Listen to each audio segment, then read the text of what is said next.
Olá pessoal, tudo bem? Vou continuar do ponto onde paramos, tá bom? É o tipo de fato que deveria ser obscurecido. No entanto, felizmente, não pode ser obscurecido. E a sedução do poder político ficará um pouquinho mais fraca para todo ser humano que ver esse filme. Se nosso governo tivesse um pouco mais de imaginação, deveria subsidiar pesadamente o filme O Grande Ditador e fazer todo o esforço possível para que algumas cópias entrassem na Alemanha, algo que não está fora do alcance da engenhosidade humana.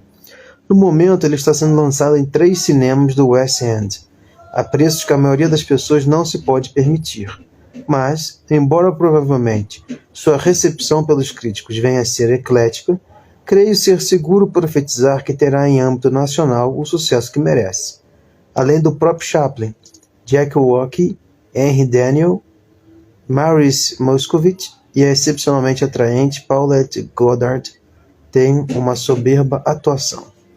Time and Tide, 21 de dezembro de 1940. O interessante desse capítulo é a gente perceber que a maneira como Charles Chaplin ele representa essa busca pelo autoritarismo na sociedade, no caso ele está falando da sociedade alemã, mas é algo que está acontecendo na Europa inteira, e evidentemente fora da Europa, mas principalmente dentro da Europa. E que a própria sociedade busca esse autoritarismo. Por outro lado, o próprio filme do Charles Chaplin, e através aqui da crítica do George Orwell, a gente percebe o quão cômico é, ao mesmo tempo em que é trágico. Por exemplo, os nazistas vão acreditar na superioridade da raça ariana e vão criar um ariano perfeito, ou seja, uma identidade de um alemão alto, lá de 1,80 m, 1,90 m, loiro, de olho azul, com queixão grande, forte, inteligente, uma espécie de super soldado ao mesmo tempo que é um super ser humano, que, sei lá, vai engravidar várias outras mulheres alemãs que também são altas, loiras, inteligentes, de olho azul, e assim vai ter uma sociedade de seres perfeitos. Você, tá legal. Aí você vai ver o Hitler, ele é baixinho, gordinho, de formato pera, ou seja, ombros estreitos e quadril largo, cabelinho lambido preto, e eu não lembro se ele tem olho azul, acho que não. Mas de qualquer forma é meio esquisito, porque você cria uma identidade que não tem nada a ver com aquilo que você projeta, mas essa é a graça, é por isso que funciona, porque você está projetando aquilo que todo mundo quer ser, mesmo que não seja real. Então é interessante perceber como isso é usado no próprio filme do Chaplin, e o que resultou naquele ódio desses autores nazistas que perceberam isso, ou seja, ao invés de eles ignorarem, aquilo ali estava escondido na cabeça deles. Eles sabiam que tinha um problema nessa identidade ariana e o Chaplin expunha esse problema através das artes. Olha que legal. Por isso que eles reagiram daquela forma.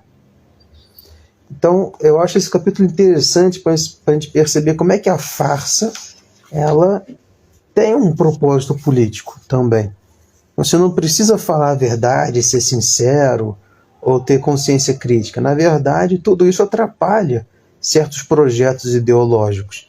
Ele até critica que também o pessoal da extrema esquerda, que também pode se utilizar disso, para justamente combater esse seu senso crítico e também o que ele acaba falando aqui de senso moral. Ou seja, mesmo que você não seja um acadêmico, você consegue perceber que às vezes algumas coisas estão erradas. E quem justifica o racismo, vai justificar a raça ariana, a superioridade de um outro homem pelo outro, é justamente o cara que estuda, ele que vai pegar a ciência e vai transformar nessas teorias racistas. O que é curioso, porque não vai vindo, de acordo com George Orwell, não viria do sujeito comum. Claro que não é bem assim, né? O sujeito comum ele pode sim ter percepções racistas e preconceituosas, mas o Estado, as empresas, as forças armadas, os juízes que têm poder para determinar se um preconceito é válido ou não, eles é que têm conhecimento acadêmico para transformar esse preconceito em algo do Estado, da própria sociedade.